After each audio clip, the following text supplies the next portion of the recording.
अस्सलाम वालेकुम जी, अस्सलाम वालेकुम। क्या हाल-चाल है जी आप सबके? मैं खैरियत से, अल्लाह पाक आप सबको भी अपने हिफ्ज़-ओ-मान में रखे जी, आमीन। आज मैं लेकर हाज़िर हूँ जी आप सबके लिए बहुत ही मज़ेदार, इंतहाई ईज़ी तरीके से व्हाइट सॉस पास्ता की रेसिपी जो कि बिल्कुल परफेक्ट और मज़ेदार सी हम बनाकर तैयार करेंगे। तो रेस्टोरेंट से ज़्यादा मज़ेदार और ईज़ी तरीके से किस तरह से हम व्हाइट सॉस पास्ता घर में बना सकते हैं, तो ये आज आपके साथ मैं शेयर करने वाली हूँ। ईज़ी रेसिपी और मज़ेदार सी रेसिपी। तो एक एक बार इस रेसिपी को मेरे तरीके से लाज़मी ट्राई कीजिएगा, यकीनन ये रेसिपी आपको बहुत पसंद आएगी। तो चलें जी रेसिपी स्टार्ट करते हैं। तो जिसके लिए यहाँ पे जी हमने पास्ता को बॉयल करना है, जिसके लिए हमने पानी को बॉयल किया है, खुला पानी शामिल किया है और साथ ही 1 टेबलस्पून यहाँ पे हमने नमक यूज़ किया है।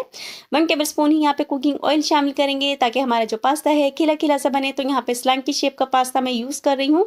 हाफ पैकेट यहाँ पे मैंने 500 ग्राम वाला मैंने यूज़ किया है। इसको मैंने जब पानी को बॉयल आना शुरू हुआ है ना तो तब शामिल किया है। यहाँ पे अब हमने पास्ता को कितना बॉयल करना है जी 70%, यानी कि 70 टू 75% तक यहाँ पे हमने पास्ता को बॉयल कर लेना है, क्योंकि कुछ ये जब हम सॉस बनाएँगे तो उसके साथ भी पकेगा, तो इस तरह से इसका टेस्ट भी मज़ेदार बनेगा और खिला-खिला सा हमारा पास्ता बनकर तैयार होगा। तो यहाँ पर ये 70% बॉयल हो चुका था, तो यहाँ पे हमने पानी को निकाल दिया था पास्ता में से और इसके ऊपर से ठंडा पानी गुज़ार दिया था। तो दूसरी तरफ जी हम वेजिटेबल को स्टिर फ्राई करना है, तो जिसके लिए 1 टेबलस्पून यहाँ पे हमने मक्खन लिया है, हाफ टेबलस्पून यहाँ पे कुकिंग ऑयल शामिल किया है ताकि हमारा मक्खन जले ना। यहाँ पे मैं होममेड मक्खन ही यूज़ कर रही हूँ, आप बाज़ारी मक्खन भी यूज़ कर सकते हैं। साथ ही यहाँ पे मैंने हाफ टेबलस्पून लहसुन लिया था, क्रश कर कर शामिल किया था। फ्रेश अगर यूज़ करेंगे ना उसका टेस्ट बहुत ज़्यादा मज़ेदार आएगा। नहीं तो अगर आपके पास फ्रेश ना हो तो आप पिसा हुआ या फिर यहाँ पे लहसुन का पाउडर भी यूज़ कर सकते हो। इस तरह से क्रश करके मैंने शामिल कर दिया था। लहसुन को 1 से 2 मिनट पकाया था, यानी कि स्टिर फ्राई किया था। हमारे लहसुन की स्मेल जो है ना वो ख़त्म हो जाए और अच्छी सी भीनी सी इसमें से खुशबू आना शुरू हो जाए। तो यहाँ पर आधा कप मैंने यहाँ पे लिए थे मटर बॉयल किए हुए, आधा कप यहाँ पे भुट्टे के बीज लिए थे बॉयल किए हुए और 2 तरह की यहाँ पे मैंने शिमला मिर्च यूज़ की थी, यानी कि रेड और ग्रीन कलर की। हाफ शिमला मिर्च यूज़ की थी। साथ ही यहाँ पे हाफ टी स्पून सुरख मिर्च कुटी भी शामिल की है। हाफ टी स्पून ही यहाँ पे मैंने नमक शामिल किया है। 1 टीस्पून यहाँ पे मैंने चिकन पाउडर शामिल किया था और हाफ टी स्पून ही यहाँ पे काली मिर्च शामिल की थी पिसी हुई। साथ ही साथ यहाँ पे मिक्स हर्ब यूज़ किए थे 1/4 टीस्पून। अब तमाम चीज़ों को शामिल करने के बाद थोड़ी मीडियम फ्लेम पे यहाँ पे मैंने इनको अच्छी तरह से हाफ डन कर लेना है, यानी कि हमने यहाँ पे वेजिटेबल को फुल कुक नहीं करना। बस हमारी जो स्पाइसेस इसमें शामिल किए हैं ना वो थोड़ी सी उनका कच्चापन खत्म हो जाए और ये आधी यानी कि यहाँ पे पक जाए, क्योंकि यहाँ पे मटर और हमारे जो भुट्टे के बीज थे वे पके हुए हैं। सिर्फ यहाँ पे हमने शिमला मिर्च को हाफ डन किया है। तो यहाँ पे देखिए जी माशाल्लाह से ज़बरदस्ती हमारी वेजिटेबल तैयार हो चुकी हैं। तो दूसरी तरफ व्हाइट सॉस बनानी है, जिसके लिए स्पेशल हमने दूध तैयार करना है, जिसके लिए यहाँ पर एक छोटे से साइज़ का तेज़ पत्ता लिया है मैंने, इस तरह से इसमें सुराख किए हैं और यहाँ पे एक बिल्कुल छोटे से साइज़ का प्याज लिया था, क्योंकि हाफ पैकेट है उसके हिसाब से प्याज का साइज़ यही होना चाहिए और यहाँ पे 4 लौंग लिए हैं।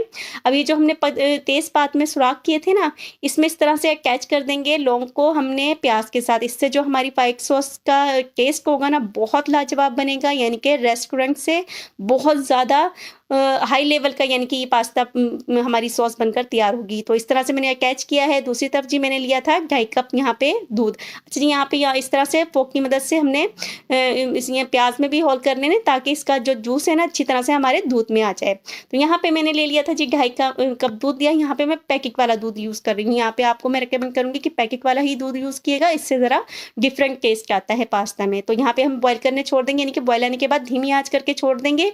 2.5 कप जो दूध है ना हमारा वो पकने के बाद 2 कप रह जाए। तो यहाँ पे मैंने दूध को बॉयल किया था और उसके बाद 15 से 20 मिनट धीमी आँच पे पकाया था, यानी कि हमारा जो ये प्याज है ना बिल्कुल गल चुका है और उसके जूसेस बिल्कुल आ चुके हैं हमारे दूध में। तो प्याज को हम वेस्ट कर देंगे।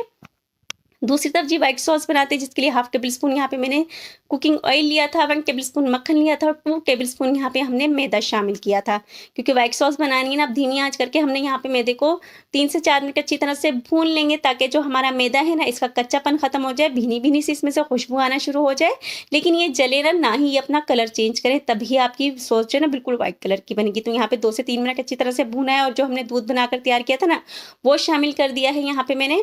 अब यहाँ पे गरम गरम दूध नहीं शामिल कीजिएगा, तो फ्लेम को ऑफ करके शामिल कीजिएगा या फिर ना दूध को ठंडा कर लीजिएगा। दूध शामिल करने के बाद फ्लेम को मैंने फिर मीडियम फ्लेम किया है और यहाँ पे ये देखें जी अच्छी तरह से विक्स की मदद से मिक्स किया। तो देखिए जी बिल्कुल गुठलियाँ खत्म हो चुकी हैं हमारी। अब यहाँ पे हम यहाँ पे इसके पकने का इंतजार करेंगे, यानी कि दूध में बॉयल आना चाहिए। जैसे जैसे गाढ़ा होगा ना, बिल्कुल थिकनेस इसकी बेस्ट होगी, क्योंकि यहाँ पे ना ही हम दूध की क्वांटिटी बढ़ाइएगा, यहाँ पे थिकनेस अपने हिसाब से भी कर सकते हैं, लेकिन ये हमारी बेस्ट थी, यानी कि 2 कप दूध और 2 टेबलस्पून यहाँ पे हमने शामिल किया था मैदा। अब चलिए जी स्पाइसेस शामिल करते हैं। हाफ टी स्पून यहाँ पे मैंने शामिल की थी सूरख मिर्च कुटी हुई, हाफ टी स्पून यहाँ पे चिकन पाउडर शामिल किया था, मिक्स सर्फ शामिल किए थे, 1/4 टीस्पून नमक हस्बे ज़रूरत और हाफ टी स्पून यहाँ पे मैंने कुटी हुई व्हाइट मिर्च शामिल की थी। अब तमाम चीज़ों को शामिल करने के बाद 5 से 6 मिनट अच्छी तरह से पका लेंगे, ताकि जो ये वाली स्पाइसेस भी हमने शामिल की ना, इनका कच्चापन भी खत्म हो जाए। और देखिए जी हमारी तकरीबन 3 से 4 मिनट अच्छी तरह से सॉस पक चुकी है। कलर देखिए जी कितना ज़बरदस्त आया है। थिकनेस बेस्ट है, क्योंकि जैसे जैसे ये पकेगी ना और हम इसमें वेजिटेबल भी और अपना पास्ता शामिल करेंगे, ये मज़ीद थिक होती चली जाएगी। तो यहाँ पे हमने जो पास्ता को बॉयल करके रखा था, देखें जी कितना खिला खिला सा बना है, ये शामिल कर दिया है। पास्ता को भी शामिल करने के बाद 1 से 2 मिनट कुक कर लेंगे यहाँ पे अच्छी तरह से। साथ ही साथ यहाँ पे हमने जो वेजिटेबल अपनी तैयार करके रखी थी ना, यानी कि जो हमने हाफ डन अपनी वेजिटेबल की तैयार की थी, वो भी इस टाइम पे हम शामिल कर देंगे इसमें। कलर देखिए जी माशाल्लाह से हमारी वेजिटेबल का कितना ज़बरदस्त सा है। हाफ डन ही कीजिएगा, क्योंकि अब यहाँ पे हमने 20% पास्ता के साथ भी हम यहाँ पे इसको पकाएंगे, ताकि तमाम फ्लेवर्स अच्छी तरह से पास्ता में और हमारी जो वेजिटेबल में है और सॉस में आ जाए। बिल्कुल नहीं यहाँ पे हमने कुक करना, क्योंकि थोड़ा-सा क्रंच हम वेजिटेबल्स में छोड़ना है हमने। तो ये देखिए जी माशाल्लाह से कितनी ज़बरदस्त सी हमारी व्हाइट सॉस पास्ता बनकर तैयार है। और यहाँ पे हाफ कप मैंने ली थी मोज़रेला चीज़, आपके पास जो अवेलेबल हो आप वो वाली यूज़ कर सकते हैं, ये शामिल कर दिया है। अब 3 से 4 मिनट अच्छी तरह से पका लेंगे, ताकि हमारी जो मोज़रेला चीज़ भी है ना, वो भी बहुत अच्छी तरह से मेल्ट हो जाए। और बेहतरीन सा कलर देखें जी, थिकनेस देखें जी, ये बेस्ट थिकनेस है। इससे ज़्यादा थिक किया ना अपने पास्ता को, तो मज़ीद ठंडा होने के बाद बिल्कुल ये थिक हो जाएगा। तो ये बेस्ट इस टाइम पे इसकी कंसिस्टेंसी है। तो सर्व करेंगे जी, गरमा-गरम सर्व कीजिएगा।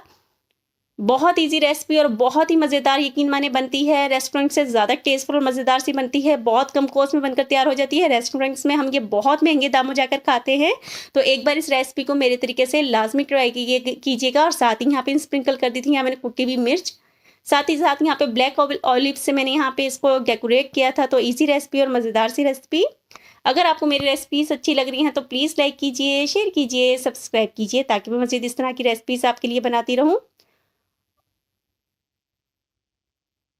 धनिया हरा शामिल किया था, पार्सले भी शामिल कर सकते हैं। और इसके साथ ही मुझे इजाज़त दीजिए। अल्लाह हाफ़िज़।